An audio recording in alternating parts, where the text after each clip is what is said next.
This episode is brought to you by Amazon. The holidays are here, and you know what that means? It's time to get your friends and family the gifts they deserve. Take the stress out of shopping with Amazon's great deals and low prices on a huge range of items from toys to tech and much more. Whoever you're gifting for, Amazon has great prices on everything you need this holiday season. Shop Black Friday week deals now. Hey, I'm Ryan Reynolds. Recently, I asked Mint Mobile's legal team if big wireless companies are allowed to raise prices due to inflation. They said yes. And then when I asked if raising prices technically violates those onerous two-year contracts, they said, "What the f*** are you talking about, you insane Hollywood ass?" So to recap, we're cutting the price of Mint Unlimited from $30 a month to just $15 a month. Give it a try at mintmobile.com/switch. $45 upfront payment equivalent to $15 per month. New customers on first 3-month plan only. Taxes and fees extra. Speed slower above 40 gigabytes. See details.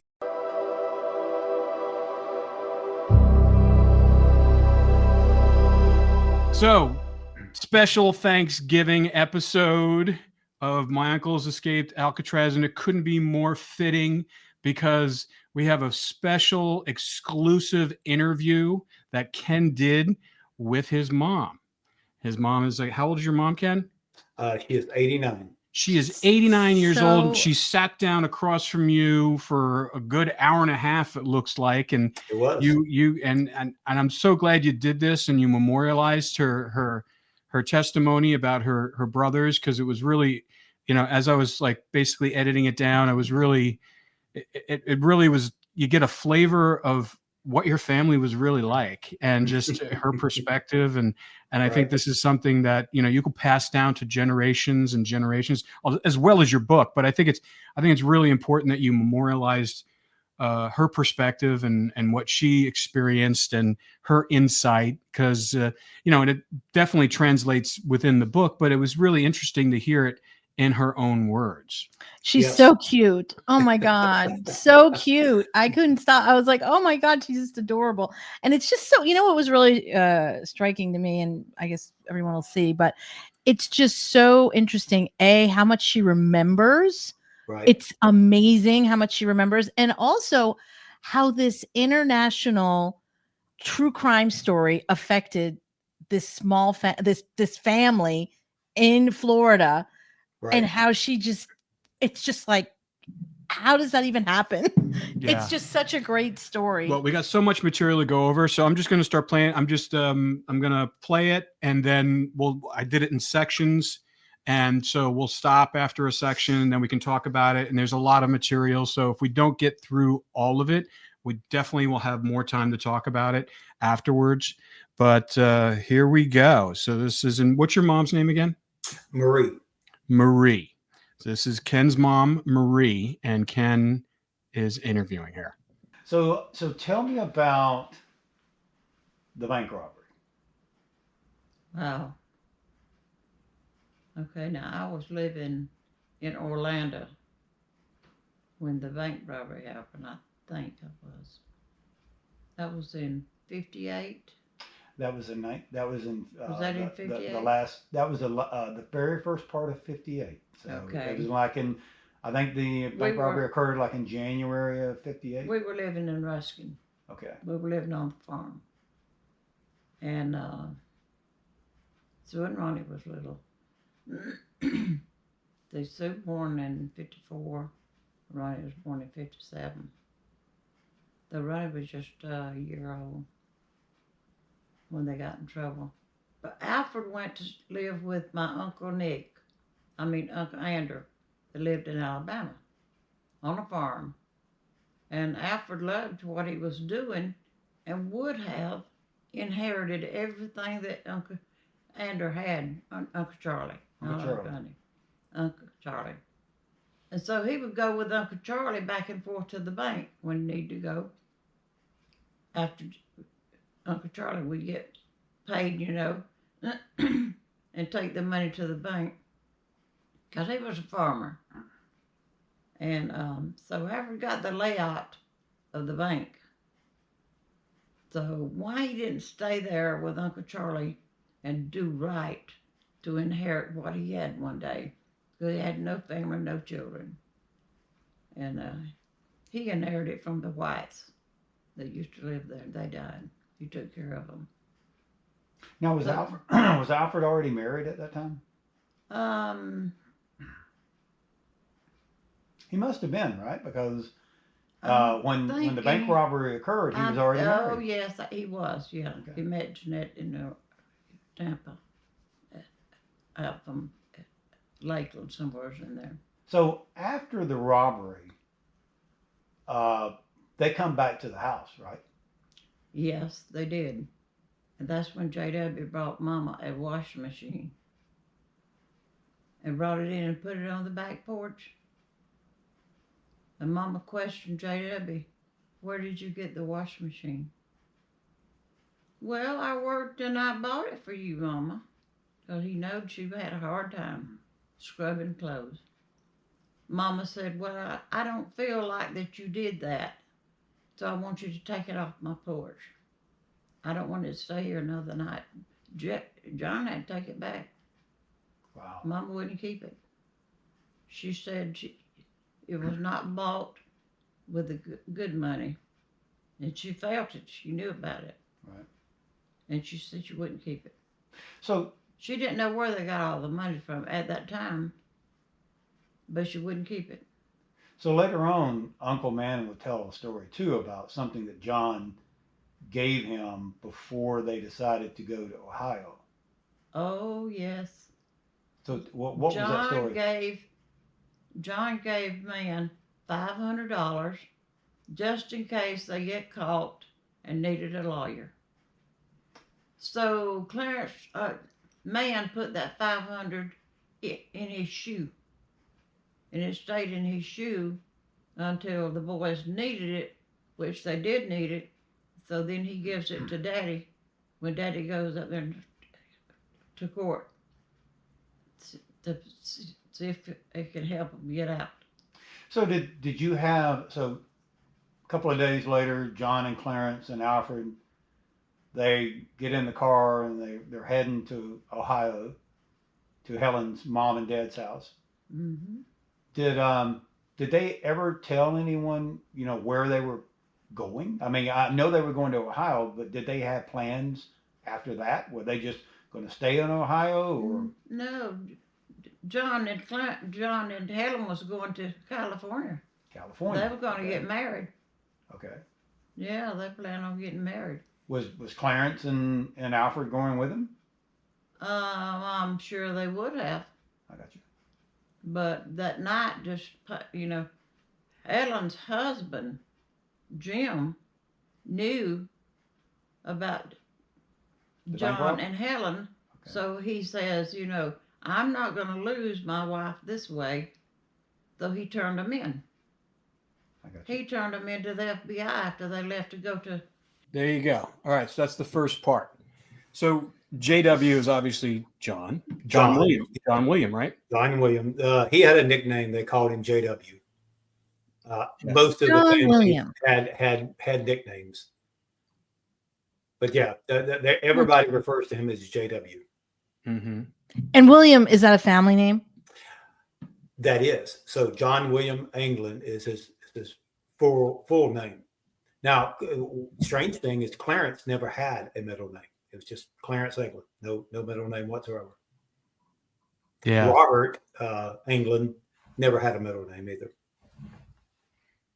Yeah. Well, we got the whole washing machine story there, which was interesting. She's like, send it back. She knew.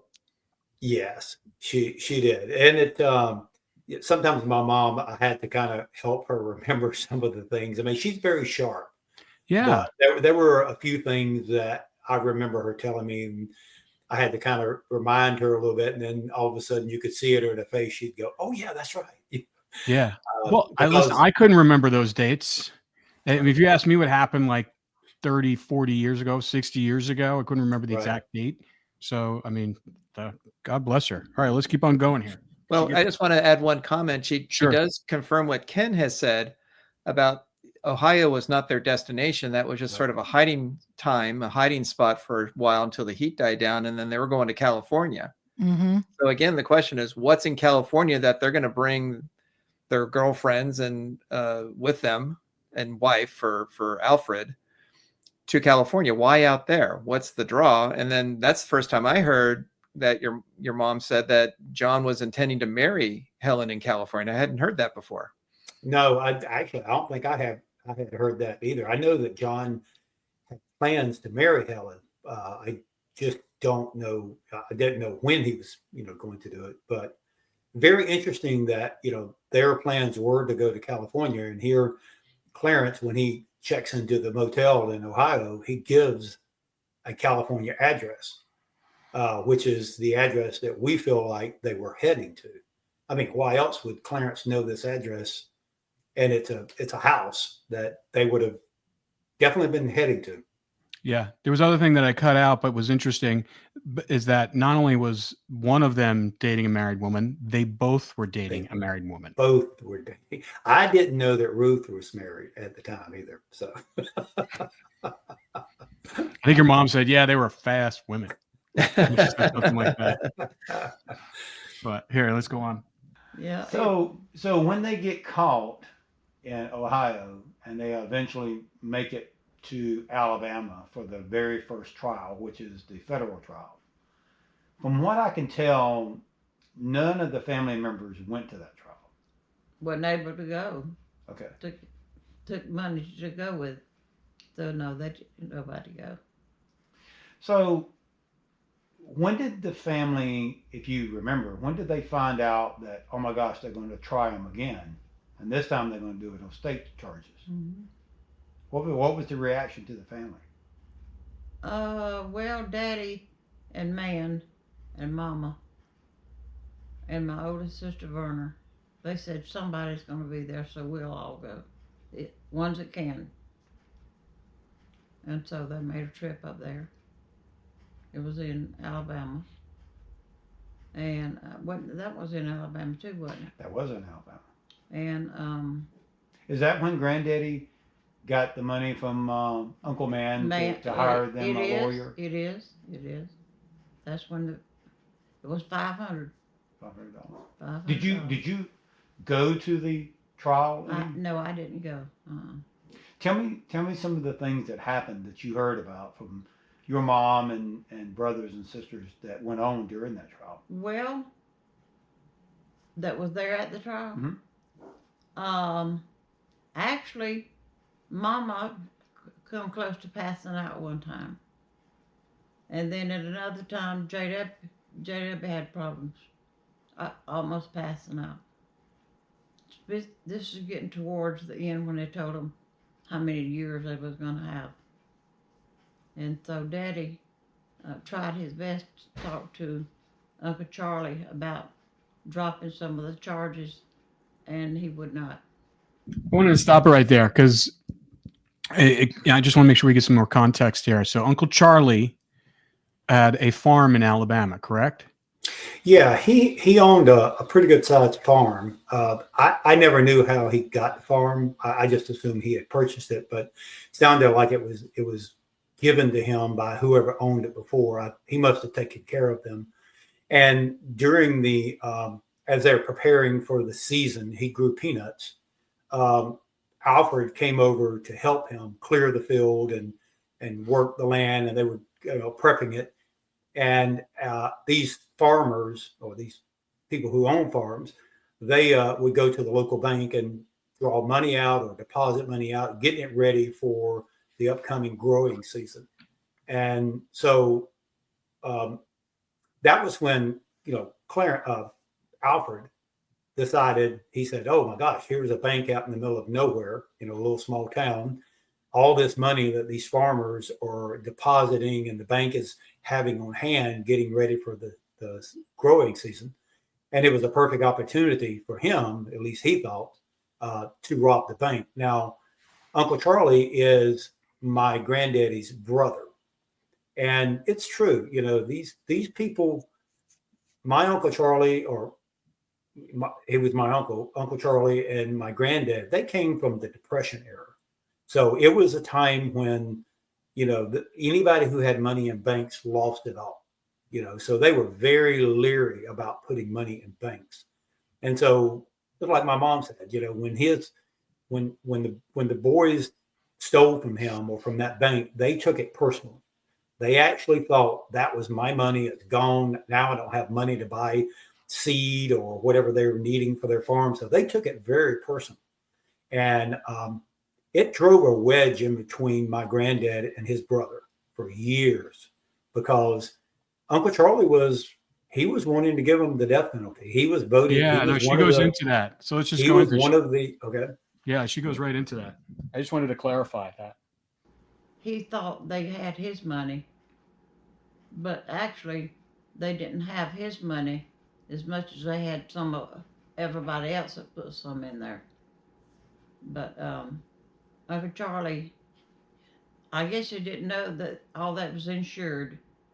He didn't really lose his money, but he thought he had lost it. Did you told me one time about that they actually wanted to put him to death? Oh yeah, they did. Mm-hmm. Some of the people in the courtroom was shouting, "Give him death." Didn't they? Wasn't That's it? when J.W. had his fainting spell. Okay. And Mama. Was it true that they brought in college kids They did. They brought the college kids in to listen to it. and they were shouting electrocute him? Electrocute them, yeah. Put them to death. Oh my gosh. Just for that. $19,000 is the amount that they got from the bank. So when they caught them at Harold's mama's house, they got all that money back. It was in the trunk. Alfred and Jeanette was sitting there on the edge of the bed. Mm-hmm. That big black trunk, mm-hmm. That's where the money was. So let's paint the picture for people that have probably never heard this story. So they rob a bank in January of 1958.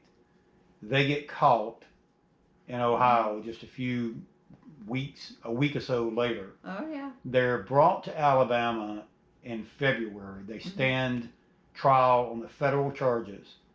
They are tried, convicted, and sentenced in the same day. Mm-hmm. John is given 10 years. Alfred and Clarence are given 15 years because they were already on the run from a previous escape, from my understanding. And they're sent to Atlanta. Yep.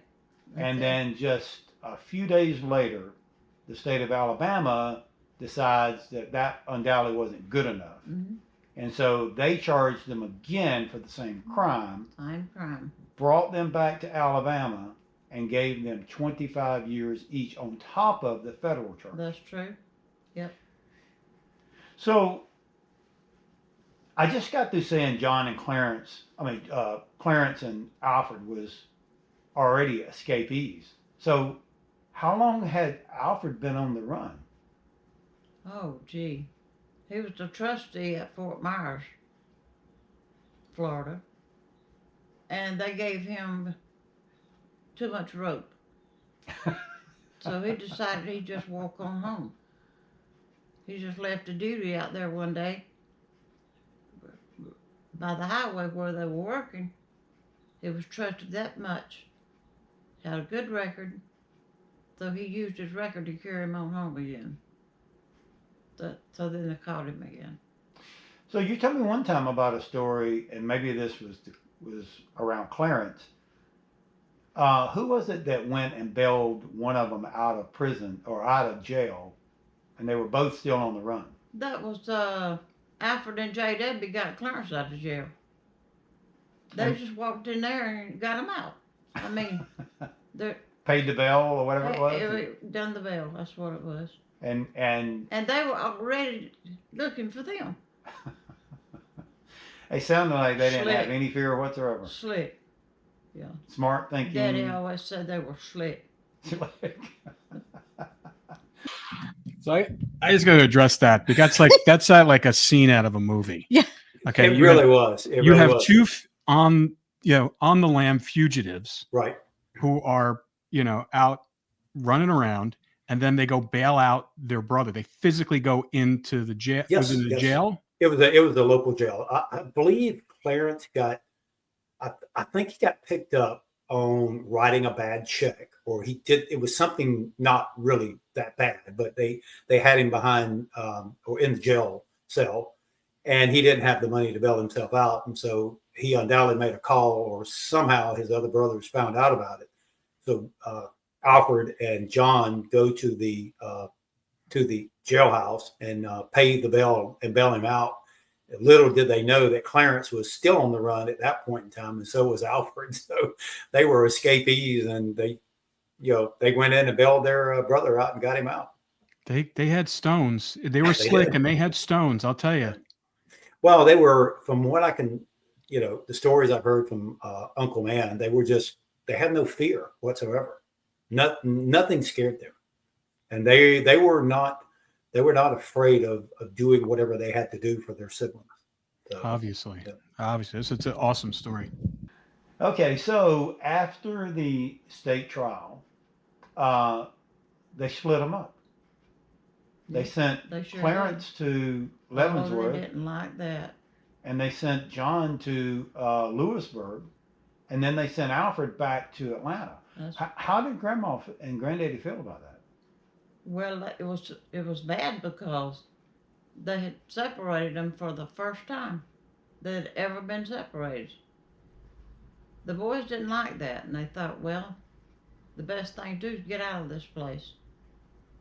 So they put in to get out, and they got out. They escaped. I read in one of the reports that Granddaddy, before they left Alabama, went in and talked to the brothers or to his sons. Yeah. What do you, if you could imagine what your daddy would have told them, what do you think he would have told them? Well, he probably would have reminded them of when they were young and how good they really had it, but they didn't realize it. That would probably be part of it. Of course, the boys, they wouldn't understand it. They thought that they was having it good when they lived in Tampa because they had some extra money. But they was really, really sorry for what they done, but they waited too late to use that word sorry. Oh, one thing I do want you to let people know. So I heard that, or I think you shared this with me one time, that the prosecutor in the state trial, after it was all over with and the boys are walking out of the courtroom, did he say something to them? I remember one of Uncle Man sharing the story. I'm not sure. That he turned to them, and because they were originally wanting to give them the death penalty, and told them that if they ever made it back to the state of Alabama, they would never leave alive. Oh yes, he did. He did tell that. Robert Mann was telling us that. Mm-hmm. So he basically threatened them. He did. That if they ever came back to Alabama, they would never leave back again. To the state of Alabama. That's right. Wow. He did. So let's kind of fast forward. So now John's in Lewisburg, and Clarence is in Leavenworth, and Alfred is in Atlanta. John undoubtedly, from what we can tell, tried to plan an escape out of Lewisburg, got caught, was sent to Leavenworth, which now he's with his brother. They tried another escape. Yes. Which ultimately then lands them into Alcatraz. When y'all first heard that they were going to Alcatraz, what was your feelings about that? Well, we had never heard of Alcatraz at that time. But the way that they, going back just a little bit, when they were trying to get out of Leavenworth, Clarence was going to sneak John out in the bread box. And so he got as far as almost being loaded on a truck, where a man says, "I see that bread box is breathing." And they opened it there and got John. And there he was. And sent John to Alcatraz first. Right. So on his way to Alcatraz, on the little boat, the carrier boat. Prison boat? Prison boat, yeah. He wrote my sister.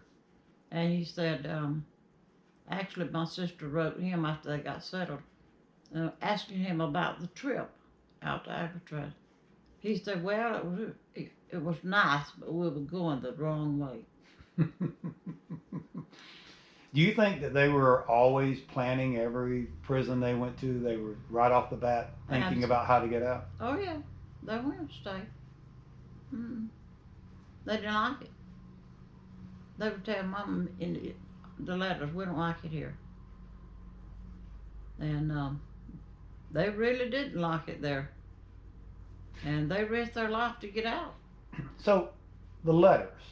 Mm-hmm. Did your mom and dad know how to read and write? No, they didn't know how to read and write. So, how did she write those letters? Man's wife, Billy, Mm-hmm. she wrote all letters for Mama. When the answers of the letters would come back from Alcatraz, from the boys, she would read them to Mom. So, Uncle Man was actually, I guess, helping Billy write and construct letters that they were sending out. That's interesting. Mm-hmm. Yeah. It's amazing So, how much she yeah. remembers. She will tell you a little later, and I've heard Uncle Man say this to the skip tracer that we had on, that the brothers had a way of communicating with each other with code. Yeah, she does. That they could write a letter and they could say things in that letter that unless you knew what you were looking for, you would have no clue what it had said. And Willie Rich kind of backs up the cellmate of Alfred when he said that Alfred had received a letter from his brothers when they were in Alcatraz telling him that they were planning an escape. Now, you know as well as I do, if a prison official had opened that letter and it physically said, hey, we're planning an escape from Alcatraz, that would have been the end of it right there. Yeah. So they had a way of writing this code. I know she talks about that. Which makes sense if Uncle Man knew this exact same way. As they're constructing letters that's going to them, Uncle Man's probably feeding them information. Oh yeah, the four of them knew it. Man, Alfred, John, and Clarence. They knew they had their code, and she talks about how they were the only ones. Well, and when we talked to the skip tracer a couple months ago, he in the article that he wrote with your Uncle Man, he talks about that specifically in the article, that they had a code that ever since they were little kids, they had, that they can communicate in a secret way that nobody understood. So, it obviously when they were writing back and forth to each other, they were writing in that code clearly. Now I want to read those letters more than anything, because if Uncle Man was the one who was constructing these letters, there's no telling what he said in those letters. We need a code breaker. Well, we need the letters. We need the letters. Oh yeah, Like, those why are won't letters they- that are missing. Yeah. Why won't they just give you the letters? This is the thing that makes no sense to me. If No. there's nothing to hide here, right? And they really did just die in the bay, then why can't they give you the letters? I've asked that same question. Doesn't make sense. Yeah, Art doesn't. Art keeps coming back saying, well, it's communication letters or communication between family members and the escapees. And I asked him, I said, well, why didn't you come collect the letters that they wrote to us? Because, if there was code being, messages being going back and forth, wouldn't that have been in there too? And he, I think I questioned him too much. And then he said, well, those are not important. So those are for whatever important. reason, these letters that Uncle Man wrote them was important enough for them to keep. Now, one of the things that Stewart hypothesized, he didn't have any proof, but what could have also happened. Stuart Fillmore. Stuart Fillmore. I'm sorry. Stuart Fillmore. He was the FBI. ex-FBI agent that we had several months ago. He said what could have also happened was there was a little bit of, trophy taking. People could have helped themselves to a few things because they're important, and people have sort of their own private collection of things that are sort of pilfered out of evidence boxes. So he said that could have possibly happened as well, but that's just a hypothesis. Yeah. And we know the FBI, I mean, they have I've been to the FBI building. We've been to they have a museum. They have tons of artifacts there. And so, they have the boat that they got the Boston bomber in. Right. But wait a minute. Don't you think they would have had a copy?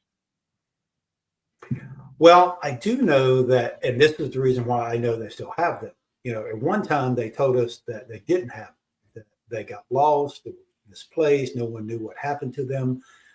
But then, you know, my grandmother did the most extraordinary thing.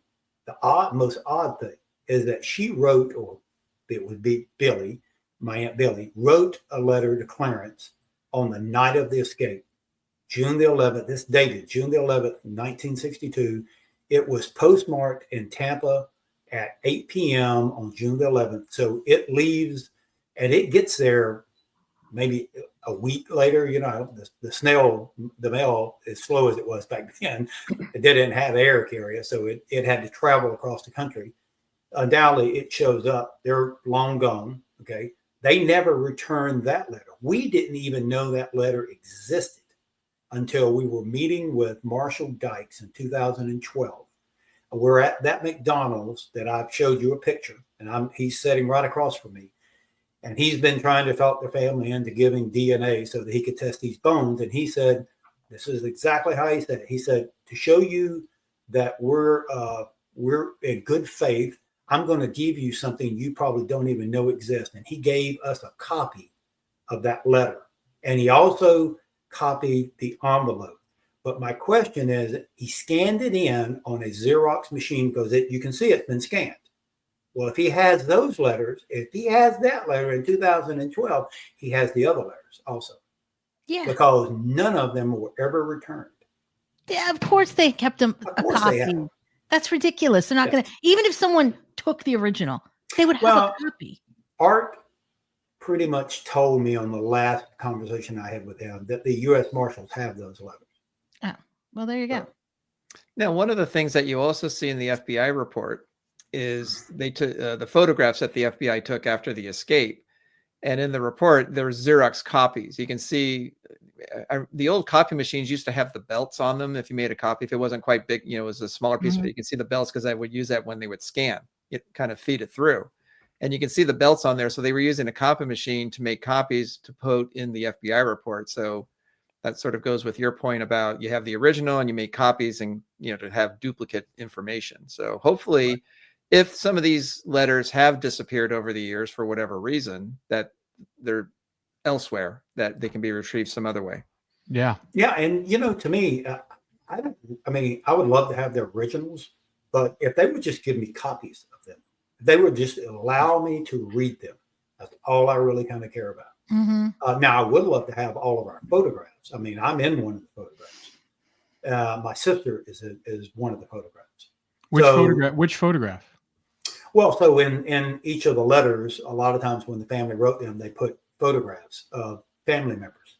Well, when I was born, I'm actually in one of the photographs. My mom took a photo of me as a baby and sent it to John. And on the back, it says, you know, Ken, 1961, or I think it says just a boy, 1961. I was the only one born in 1961. Now, my sister, they sent John a photo of Sue, and on the back of it, it actually says Betty Sue Widner is her name, and it has her name on the back of it. So, but a lot of my cousins, you know, were sent. A lot of the other family members, my mom and dad's pictures are over there. So, you know, they have all these photos that the family members had sent them. They kept them along with all of the letters. Strange. Yeah. All right, let's see what else. Very strange. I'm sure he did. Somehow or another. Because Billy, I mean, she was a good writer. And she could answer things. She could answer the letters just like it was mom talking, or just like mom will be writing it. And along the way, then a man would quote some stuff for Billy to write when she wrote letters back to the boys. Gotcha. Now, Uncle Man one time said that John and Clarence and Alfred were so close, and I'm assuming he was too with them, that they could communicate through code and other ways of saying stuff. I know all about that. They could on a piece of paper, but you couldn't read it. I couldn't read it. Man could read it, and the boys could read it. The guards couldn't read it. They just knew how. So when we went to see Alfred, he told us how. Yeah, I want to get to Alfred in just a minute because his story to me is fascinating. Mm-hmm. But so let's go back to Alcatraz. Okay. So at some point in time, Clarence joins John in Alcatraz, and they're, I guess, some of the letters I've read, they seem to be a little happy at first, and then I noticed that close to the end they were not very happy with Alcatraz. Yeah. Tell me where you were living at when the escape occurred. I was living in Orlando, Florida, and you were a baby. Okay. And I was ironing clothes when I heard the escape on the radio. We had no TV. And I heard the escape from Alcatraz on the radio. And right away I said, that is John and Clarence.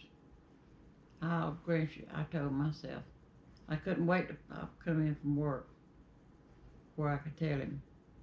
And sure enough, my mom and dad had an old TV that they could get. It was a little snowy, and they showed them it was John and Clarence.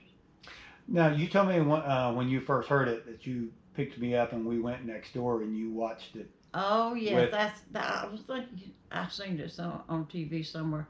But my neighbor Harriet, she had a TV. Mm-hmm.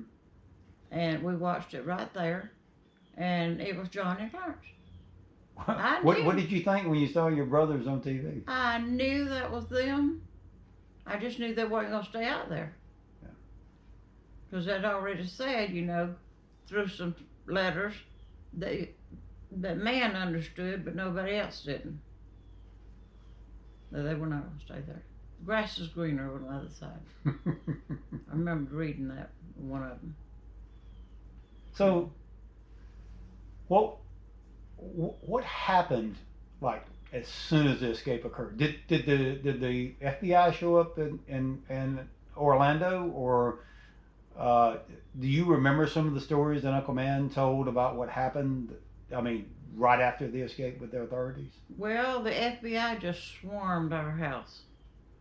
I mean, all in the yard, all in the house, searching for here and there, Come to the Widners that lived up here. We went through their house there. They were just looking for them.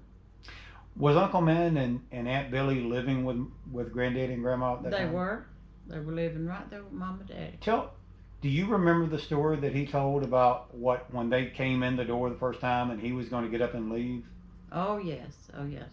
They told my brother, man, you stay in the house. You don't go anywhere.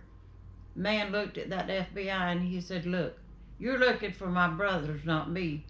And you don't tell me when I can go and come. I will go and come as I please. That's what he told that FBI.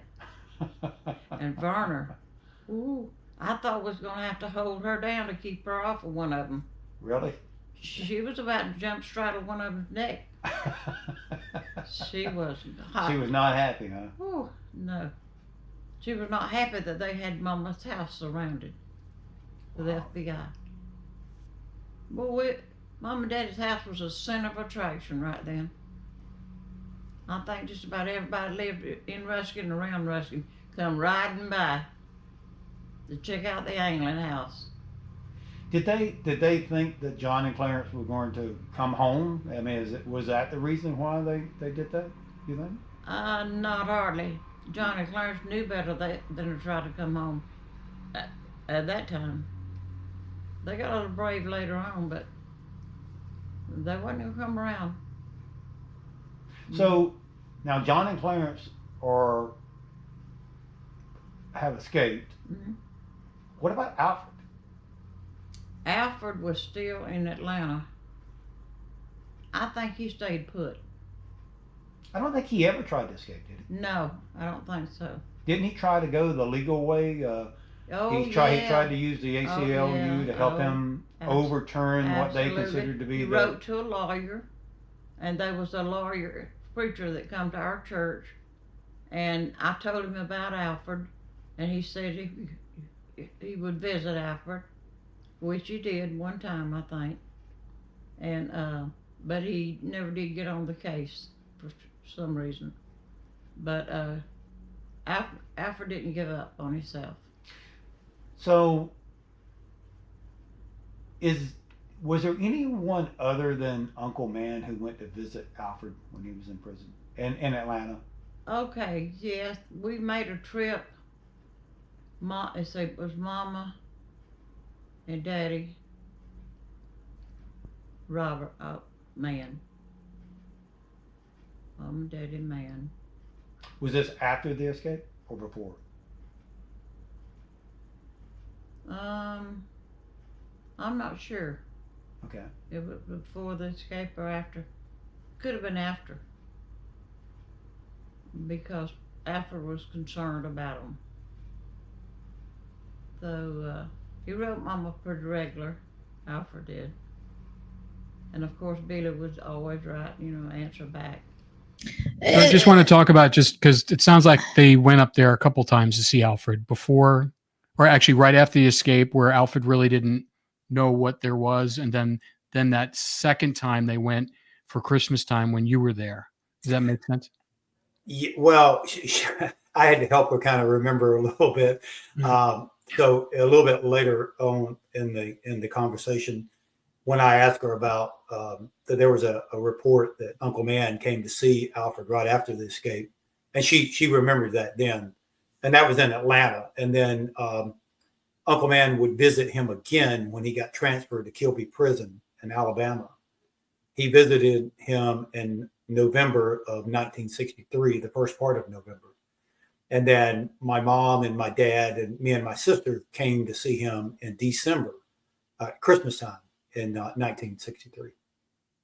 Okay. Well, and it's also interesting that she mentioned two things: that your Uncle Man knew the code, he understood the code, he could read it, and that he knew ahead of time about the escape. Yes, he was aware of it. Because also in the FBI report, it talks about how Man and Alfred talked about it in prison, that they had discussed it, and Alfred was not hopeful that it was going to be successful, that they were probably going to be killed if they tried to pull off the escape. So he knew about it ahead of time. Well, and that's an interesting thing. Maybe we need to go back and revisit the letters that we do have, because according to the cellmate of Alfred gets a letter from his brothers from Alcatraz, and he, like I said, he lets them know, hey, we're planning an escape. Undoubtedly, he let Uncle Man know the same thing. So we need to go back and probably revisit those letters again that we have, because there might be some code in there that is spoken that we might can pick up on, where he alerted his older brother that they were going to plan an escape. I'm sure Uncle he Man did. knew it too. So I mean, how else would he have known it? Because nobody else went out to speak to them unless they have a letter from them, because there's no phone. They didn't make phone calls. Well, and the nice thing is we have the originals that they actually wrote, and there doesn't seem to be any like markings, like what's this dot doing here, what's this line doing. They don't seem to contain that. But to me, it's more in the words. It's the language that they use that is communicating this information, than markings of some kind. Yeah. I did find it, very strange that Clarence, I think it was back in, he got there in 61. It was maybe what, the summer of 61. He writes home and he asks, and I have to think about, he's not writing his mom. I mean, he is, but Uncle Man's reading these letters along with Billy, and he asked for a photo of the house, which I always found so strange. Like, and he said, well, y'all are making all these changes to the house, and when we get out, I want to make sure we know how to find the house. And he said, years down there, I don't think he said years down the road, but he said, when we get out, we want to be able to know we can find the house. I always thought that was such a strange request because, one, the family didn't have money to make alterations to the house. It was pretty much the way it looked when it got destroyed in 1990 when it was leveled. It looked the exact same way as it did when they went to prison. I mean, no changes had been done to that house. But the strange thing is of the listing that the FBI does of all of the photographs, there is no photograph of a house, which means that when they received that photograph of that house, it left the prison with somebody else. Mm-hmm. And who would that somebody else be? If you were going to be leaving the prison and you were going to be going to visit Uncle Man, if you were Mickey Cohen or one of Mickey Cohen's associates, and you said, hey, I want you to go to Ruskin, Florida. Here's your address. Would you not want to know what that house looked like? So that if you went up there and knocked on the door, you wanted to make sure you were at the right house. Well, sure. Of course. So, they had a photograph of that house, and I believe they gave to Mickey Cohen on his way out. That makes sense. It never came back to the prison.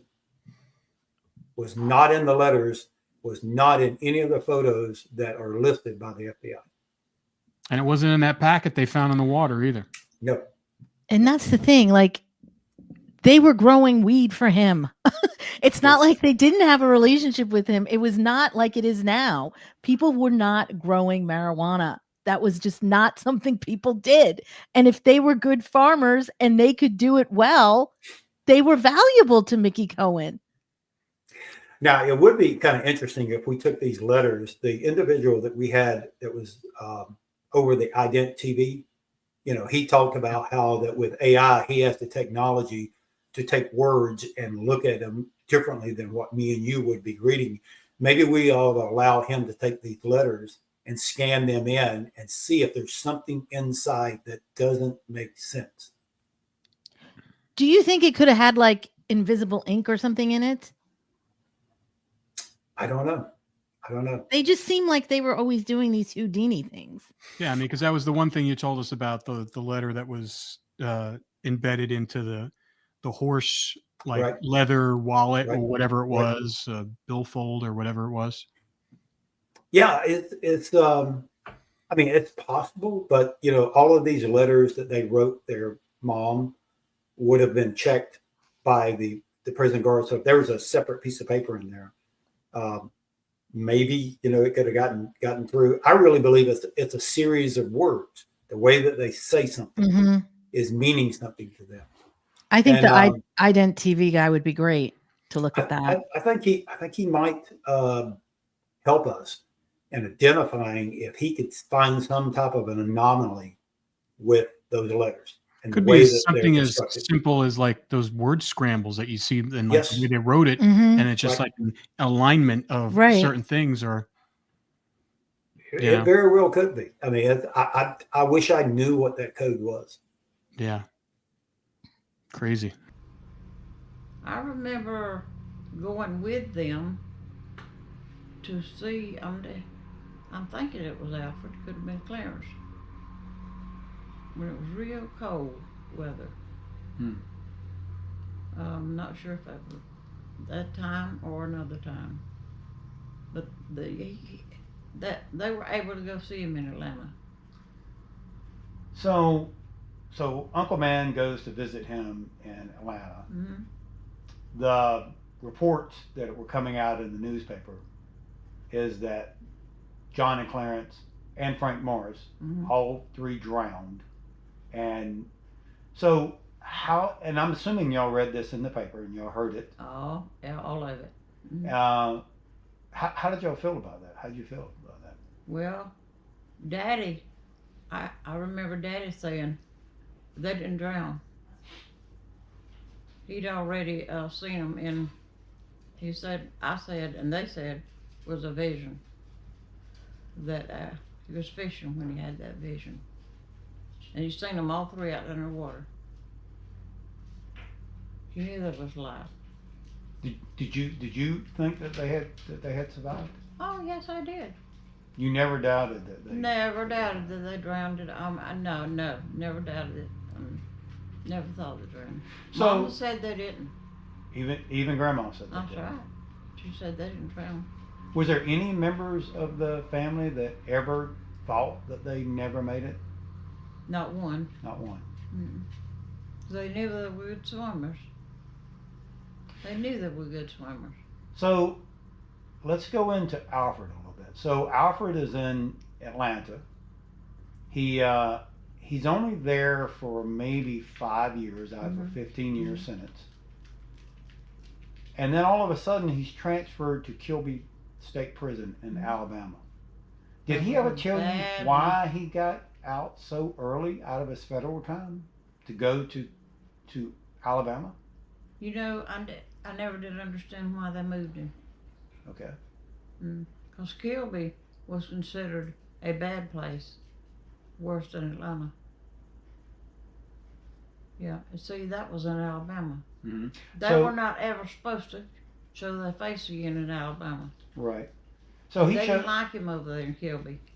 He shows up in October of 1963, and Uncle Man comes to visit him again in November of 1963. That's right. Tell me the story that Uncle Man told you. When Man come back from up there, he's the one that brought the horse. Okay. After he gave him the horse while he was there. It's a leather And horse. It's a leather horse. It's a Yeah, picture it's of a leather leather. horse. And there was a little place on the side where Man knew to open it. There was a note in there. And on that note was that kind of writing that I told you nobody could understand except the boys and him. And he knew what that note read on it. What did Uncle Man tell you though while when he was visiting Alfred? What did they do and how did they talk? Well, Man told us that Alfred and him went to the bathroom. They let Alfred go to the bathroom, and so they talked it while they were in the bathroom. Now, you told me one time before that Alfred was a trustee at Kilby. Yes. So is that kind of strange that he shows up at a prison right off the bat and he becomes a trustee? Yeah, because he had a good time in Atlanta. Atlanta, okay. All that years he stayed in Atlanta, he was trustworthy. Had a good record. So, even though it was in the state of Alabama, they trusted him enough to let him have. That's interesting that they made him a trustee. Yeah, right off the bat. He was a bank robber. Well, and typically when you go to a new prison, I mean he might have been a good model prisoner in Atlanta, and he might have participated in the drug programs that they had there to lessen his sentence. But you don't show up at a new prison. No one knows you. None of the guards, none of the warden doesn't know you. And so, we're just going to make him a trustee right off the bat. We're going to trust him, and he's going to have all this freedom that typically is given to people at the very end of your sentence, not at the very beginning of your sentence.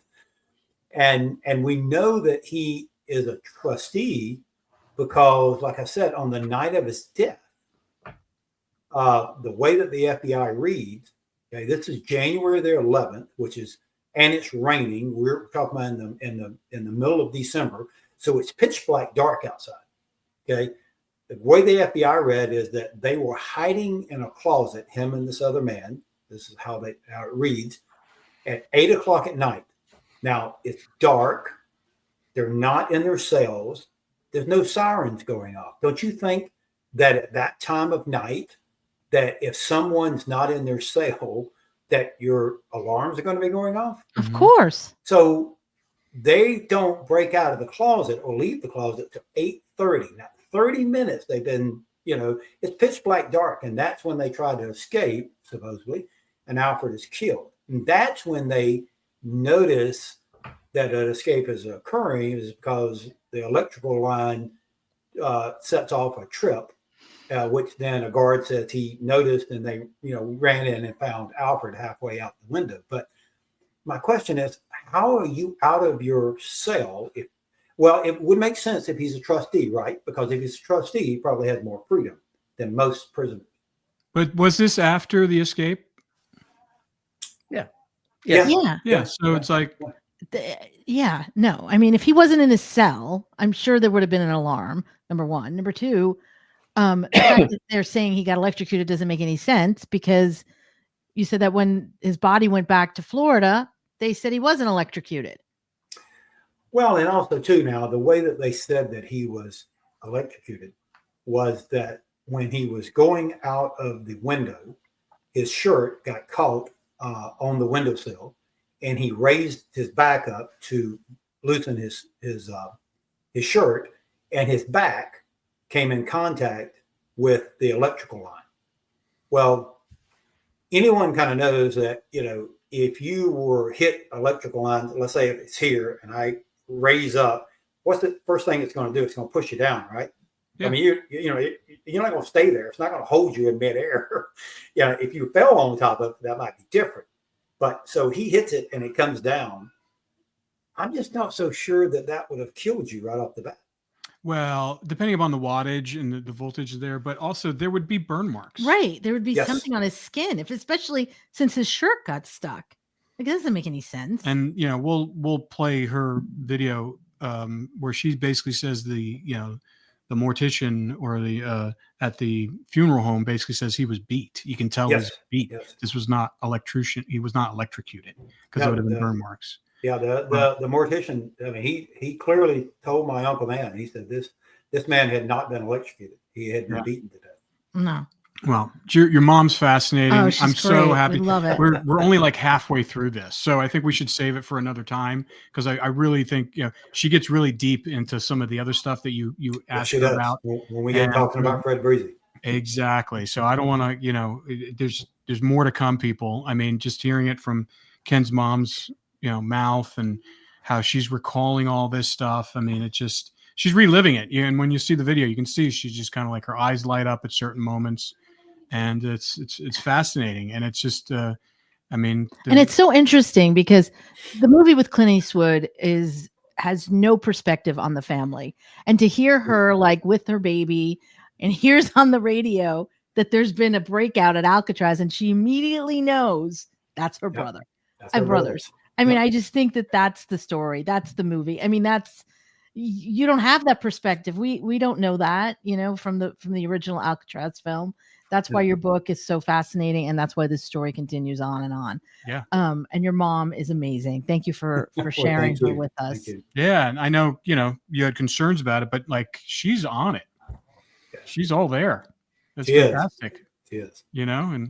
I plan to go to Ruskin, Florida in a few weeks and interview the other sister, her younger sister, who was actually in the room with Uncle Man when he confesses on his deathbed. She was the one who was in the room when he confesses that he had been in touch with them for 25 years. Wow. And so that's fascinating. I plan to get her testimony and her interview. And then if I can get my mom down there, I wanted to get both of them together. They would feed off of each other. Oh, I'm sure.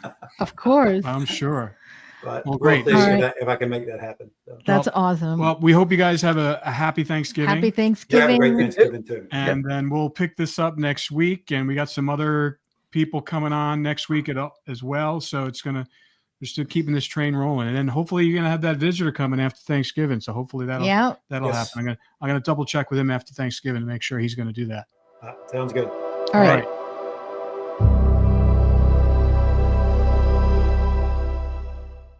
How do you feel when you switch to Geico and save on your car insurance? It's like going to work on one Thursday morning and thinking to yourself, just one more day until Friday. But then somebody in the elevator says, Happy Friday! Then you check your phone quickly and discover today is actually Friday. So yes, Happy Friday, random stranger in the elevator. Happy Friday indeed. Yep, switching and saving with Geico feels just like that. Get more with Geico.